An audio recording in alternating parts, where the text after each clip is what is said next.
yan na din na padikarang natulus bang tu penanta, mukung ki maajaman na tayo tamanukunuko, maka maya kilang papakan na puamatua, na tayo nalimu kumagalin tiro ton tamu mengkarang, itu hikmah dari dunia. Tapi denduka kaya tu tahu, sementara mo mengkarang to, magalimamin tiro solana na kusat takpami ki mengkarang niya tindi jom noko bangaria. Ito nga na masakit kikisusi gitu. Tidak perlu pusing dengan orang. Karena itu tanggung jawab pribadi. Saudara kalau sadar dengan panggilan tabi meski gereja dan pengurus OG, tidak perlu lihat orang.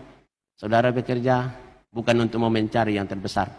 Di Injil Markus pasal 9 tadi, firman Tuhan mengajarkan kepada saya dan saudara sekalian bahwa untuk mau menjadi pelayan Tuhan jangan sekali-kali mau menjadi yang terbesar. Jangan mau menjadi yang terdahulu. Tetapi biarkanlah saudara menjadi yang terkecil dan Tuhan yang terbesar. Kenapa? Satu kali dalam kisah tadi Bapak Ibu dengar, saya baca tadi, saya pelan-pelan supaya kita hayati. Itu murid-muridnya bertengkar di jalan. Siapakah nanti di antara kita yang terbesar? Aku di sebelah kanan Yesus, kau di sebelah kiri ya. Yesus mungkin diam-diam saja. Satu kali tiba di Kapernaum, Yesus tanya mereka, tadi kamu diskusi apa di jalan ya? Mereka diam-diam saja. Kenapa mereka diam-diam? Karena mereka sadar bahwa ada sesuatu yang salah tadi yang kita lakukan.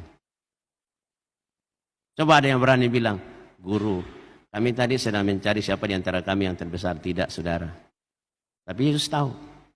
Lalu dia bilang begini, siapa yang mau menjadi muridku dan mau menjadi pelayanku, jangan mau jadi terbesar. Lalu diambil seorang anak kecil, dia bawa di tengah-tengah mereka, dia rangkul dan peluk anak itu. Lalu apa dia bilang?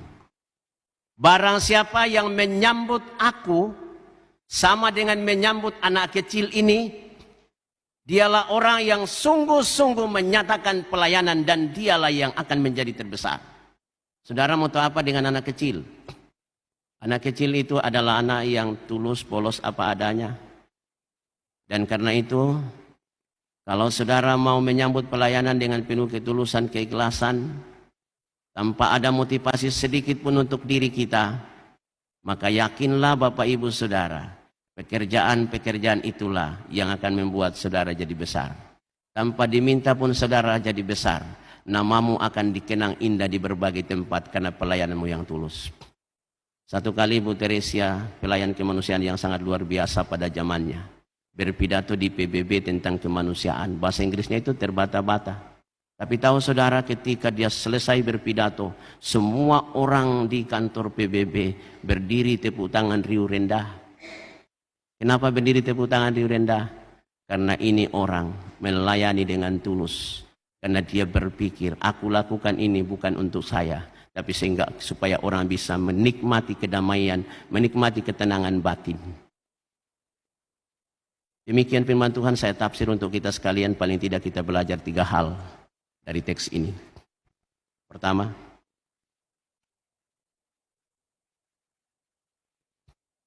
renungkan baik-baik. Menegakkan kebenaran itu Bapak Ibu Saudara, terkadang batin kita dan hati kita tidak nyaman. Ingat itu. Menegakkan kebenaran akan membuat seringkali batin kita tidak nyaman, hati kita tidak nyaman dan selalu terusik. Tetapi pada saat yang sama, Tuhan mengenal batin yang tulus, Tuhan mengenal hati yang tulus. Saudara pasti akan dilindungi Tuhan. Ada banyak rasul-rasul Tuhan membuktikan itu. Ada banyak nabi-nabi Tuhan membuktikan itu. Dan karena itu jangan saudara ragu menyuarakan kebenaran. Entah dalam gereja ini, di tempat tugas di mana saudara, ada kemungkinan saudara akan dibuli oleh banyak orang. Tetapi Tuhan akan melindungimu dengan perilaku-perilaku manusia. Sehingga pada saat yang sama akan kelihatan bahwa ia tuto kelok penanna lana pakasiri kuang matua. Itu satu. Yang kedua, melayani Tuhan Bapak Ibu Saudara, andalkan hikmat dari atas, bukan dari dunia. Jangan andalkan bahwa saya pintar, saya punya talenta, saya punya harta. Tidak. Semua itu hanya alat dari Tuhan.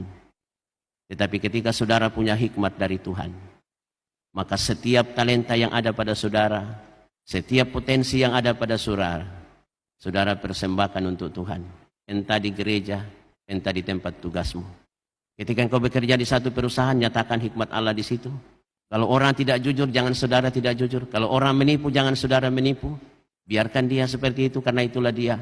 Wujudkan cara hidup yang ramah, cara hidup yang damai, cara hidup yang ikhlas. Sehingga pada saat yang sama teman-teman kerjamu di sana akan belajar banyak dari dirimu. Sehingga pada saat yang sama kau jadi surat Kristus yang bisa dibaca orang di teman-teman kerja. Terakhir, melayani Tuhan. Jangan mencari popularitas. Karena tidak akan pernah manusia puas dengan apa yang kita kerjakan. Sehebat apapun kita berkarya dalam pelayanan Bapak Ibu Saudara, pasti akan ada kekurangannya. Dan karena itu jangan sekali-kali minta pujian. Saya biasa agak risih sedikit. Kalau selesai paduan suara tiba-tiba ada berapa bilang, mantap tadi paduan suara kita Pak Pendeta. Saya hanya diam dan saya bilang, biarlah Tuhan yang tahu. Jadi yang mi tampil, mi kuan na puji kumi tahu bisa kumi kecewa. Yang mi menani mi kuan na puji kumi tahu bisa kumi palas. Betul saya bilang. Tapi kalau saudara menyanyi untuk Tuhan, itu suara bisa keluar semua. Yang betul nanti biasa manis-manis menyanyi, karena puji kita. Suaramu ku dengar. Kenapa kita mau dilihat manis tuh menyanyi? Kenapa kita mau dipuji orang, saudara? Sekali lagi dalam gereja jangan, dalam setiap pelayanan jangan mimpi untuk mau menjadi terbesar. Betul mengkupukan itu. Nah waktu pun Yesus susite, ini bahasa yang menarik. Berapa kali saya bilang di khotbah-khotbah, makanya betul-betul tidak lupa, saya tidak bisa lupa dalam hidupku. Jangan kamu selalu duduk di depan karena kamu akan dibawa ke belakang. Saudara-saudara tanggap baik-baik dengan itu bukan persoalan tempat duduk saudara. Bukan. Tapi yang dimaksudkan di situ adalah jangan kamu cari nama karena kamu akan dipermalukan. Biarkan Yesus yang memperkenalkan saudara karena pelayananmu yang lahir dari batin yang tulus dan hati yang tulus. Sehingga pada saat yang sama orang tepuk tangan buat saudara. Karena apa? Tuhan yang dia puji dengan karya-karya terbaikmu dalam hidup ini.